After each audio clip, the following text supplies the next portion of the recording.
For accurate weather forecast and live news, subscribe to our Skymet Weather YouTube channel.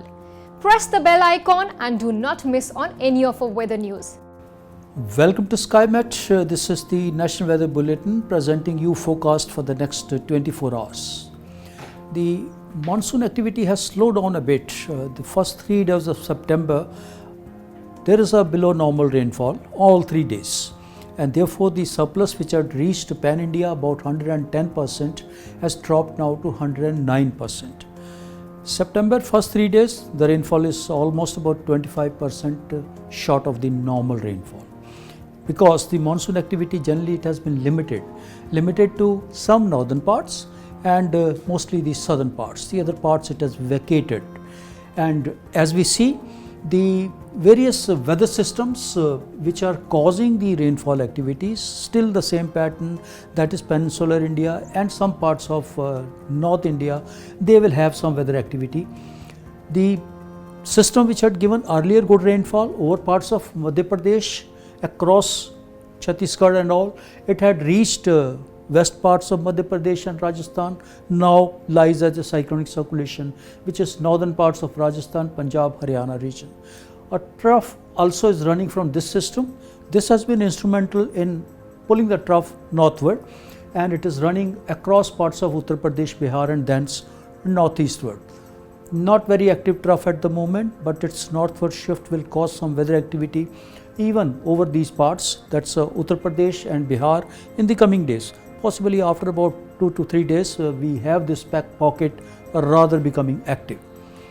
During these 24 hours, we can expect some rainfall over central parts of Rajasthan, northern parts of Rajasthan, even few locations over western parts of Rajasthan also.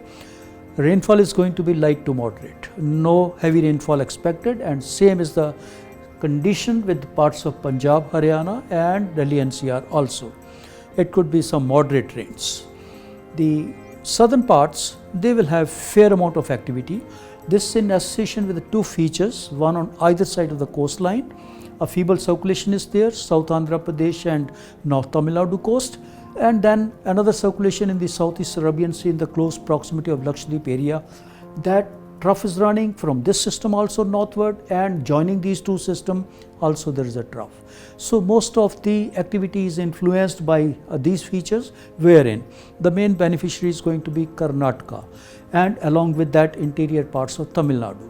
Kerala will have very fairly widespread rain thunder shower, but mostly moderate, could be isolated places having heavy rain showers. South interior Karnataka particularly is going in for some heavy rains also, which will include parts of Bangalore, Mysore, Mandya, Chamarajnagar, including extending up to Hassan and Chitradurg. Interiors of Tamil Nadu, right from Tanjavur, Madurai, Trichy and then going interior up to Karur, Coimbatore, Salem, these parts are likely to have some thunder shower activity. Parts of Rayalaseema, yes, including Tirupati, Anantapur, these are the parts. Kurnool also, rain thunder shower activity expected. Very little activity is expected over the central parts of the country for these 24 hours. Mostly light and then cloudy, partly cloudy. After all, only northeast India will have some activity. That is also in terms of some moderate rain thunder shower. No heavy rainfall expected even over these parts also, just barring some pocket over sub-Himalayan West Bengal, Sikkim and extreme northern parts of Arunachal Pradesh. That's the weather update from Skymet. Keep watching for further information. Thank you. Keep your family healthy by downloading Skymet AQI app and tracking air pollution of your location in real time.